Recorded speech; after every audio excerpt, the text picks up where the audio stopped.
అందరికీ నమస్కారం. మనం ఇవాళ ఒక చిన్న కథ చదువుకుందామా మళ్ళా? చిట్టి కథ. మనకి చాలా తెలుసుకోవాల్సిన వివరాలున్నాయి.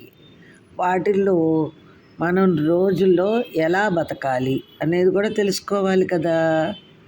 మనం కథలే చెప్పుకుంటే ఎట్లా? అలాగే మనం మంచి విషయాలు కూడా తెలుసుకుందాం. మన ఈ ప్రపంచం ఉంది కదా!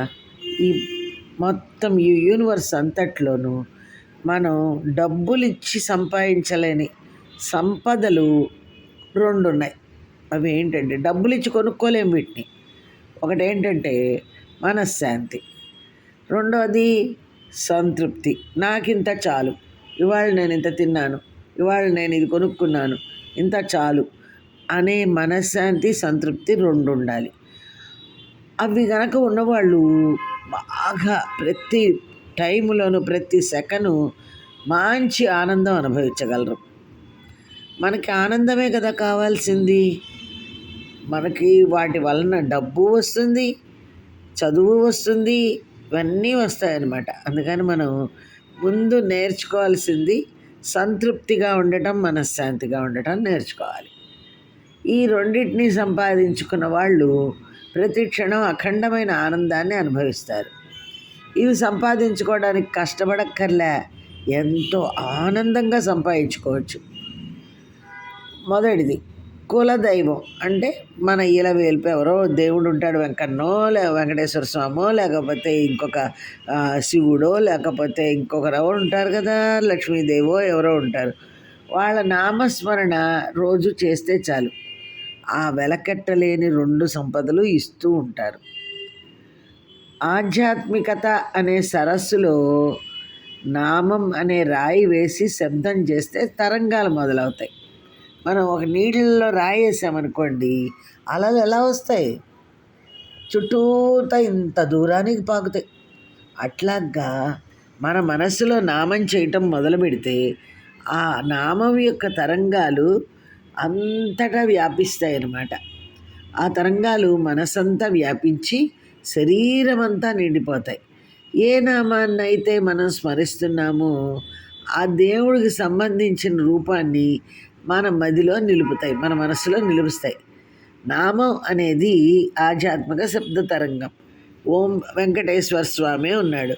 ఓం వెంకటేశాయ నమః, ఓం వెంకటేశాయ నమః, ఓం వెంకటేశాయ నమః అంటూ మనం కనుక చదువుకున్నాం అనుకోండి, ఎంత మంచి జరుగుతుందో. అదే ఆధ్యాత్మిక శబ్ద తరంగం అన్నమాట.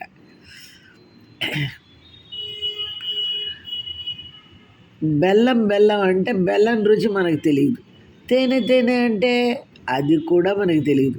బెల్లాన్ని ఎలా తినాలి? కొరికి తినాలి. తేనెని నోట్లో వేసుకొని చప్పరించాలి.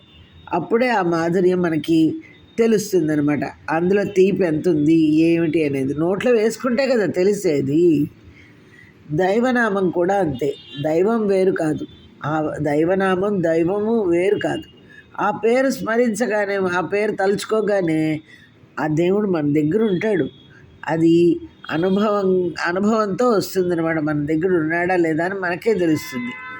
మనం నామం చెప్తాము, శబ్దం పైకి వినిపిస్తూ ఉంటుంది, మన రూపంలాగా రూపం కనిపించదు. ఎంతకాలం వెయిట్ చేయాలి? ఎప్పుడు భగవంతుడు కనిపిస్తాడు అని సందేహం.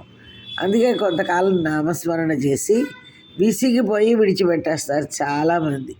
అలా ఎప్పుడు విడిచిపెట్టకూడదు, అక్కడే నిలబడాలి మనం.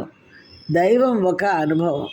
ఇనుప ముక్కను బాగా కాలిస్తే అందులోకి ఉష్ణం వ్యాపిస్తుంది, వేడొస్తుంది. ఆ ఉష్ణం, ఆ వేడి ఇనుప ముక్క ఎంతవరకు విస్తరించి ఉందో అంతవరకు ఉంటుంది. ఇనుప ముక్క ఎంత పొడుగ్గా ఉంటుందో చూసుకొని అంత పొడుగు ఉంటుందన్నమాట ఈ వేడి. అందులో వేడి కనిపిస్తుందా? మనకి కనిపించదు. కానీ ముట్టుకుంటే ఏమవుతుంది? చుర్ అంటుంది.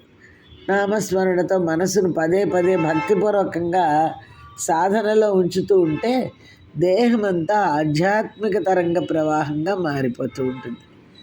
నామస్మరణ చేయగా చేయగా వెదురు ముక్క లాంటి శరీరం వేణువు అవుతుంది. వెదురు ముక్కని వేణువులాగా ఎవరు తయారు చేశారు మొట్టమొదట్లో? ఎవరు చేశారు?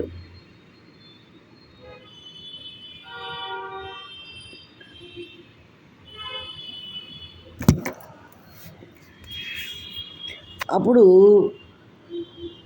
నామస్మరణతో దేహమంతా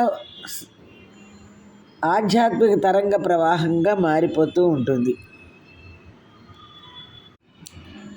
బృందావనంలో శ్రీకృష్ణుడు ఆలపించిన నాదం అవుతుంది. ముల్లోకాలు తిరిగి నారాయణ నారాయణ అని స్మరించే నారదుడి చేతిలో తంబూరు అవుతుంది. మనం గనక నామస్మరణ చేస్తూ చేస్తూ చేస్తూ ఉంటే అలా కూడా అయిపోతాం మనం. భక్తి ప్రేమలను నింపి చేసే నామస్మరణకు మించిన యోగం లేదు. పూర్వజన్మ పుణ్యం వల్లనే ఆ భాగ్యం కలుగుతుంది. దాన్ని దక్కించుకున్నవారు తుకారాము, త్యాగయ్య, అన్నమయ్య, రామదాసు, ప్రహ్లాదుడు లాంటి భక్తులు వారే సజీవ సాక్ష్యంగా కాలంలో నిలిచి నామమహత్యాన్ని విశ్వానికి చాటారు. పురాణాల్లో శాస్త్రాల్లో చదివాం ఆ మహానుభావుల గురించి. మనం కూడా అనుభవంలోకి తెచ్చుకోవచ్చు. అందుకు సాధనే తరుణోపాయం. పూజ కోసం సామగ్రి కొనాలి, ఎన్నో కొన్ని నియమాలు పాటించాలి. వ్రతాలకి నోములకు అయితే ఒబ్బో చాలా నియమాలు ఉంటాయి. యజ్ఞాలకి క్రతువులకి శక్తి యుక్తి కూడా ఉండాలి. శాస్త్రం తెలిసి ఉండాలి. దోషం లేకుండా చేయగలగాలి. అందుకే కలియుగంలో నామస్మరణను మించింది లేదని చెప్పారు. రోజు ఎప్పుడు ఓం వెంకటేశాయ నమః, ఓం శివాయ నమః, ఓం నమః శివాయ, ఓం లక్ష్మీదేవి అయి నమః, ఓం శ్రీ మహాలక్ష్మీదేవి అయి నమః, ఓం శ్రీం శ్రీ అయి నమః,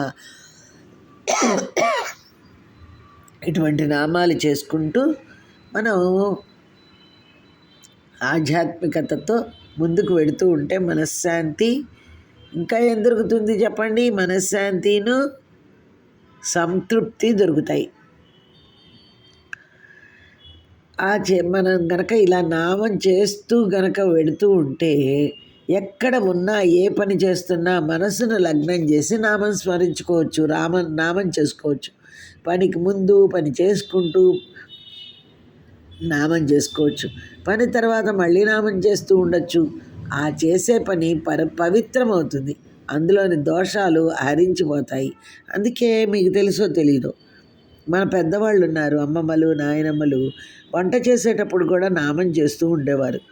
అందువలన ఆ వంట పవిత్రమయ్యి మనం అందరికీ మంచి బుద్ధులు ఉండేవి. ఇప్పుడు వంట చేస్తూ నామం చేయట్లేదు, అందుకనే సరిగ్గా ఇదవ్వట్లేదు.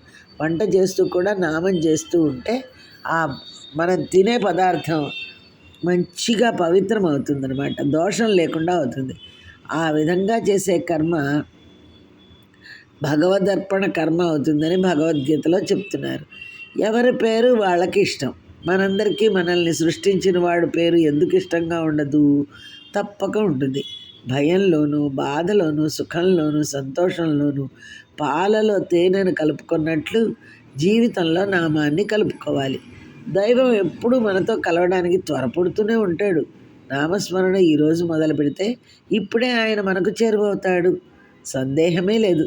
నిరంతర భగవన్నామస్మరణమే ఆధ్యాత్మిక జీవితానికి బంగారు బాట. అందుకని మీరందరూ కూడా చక్కగా నామం చేసుకుంటూ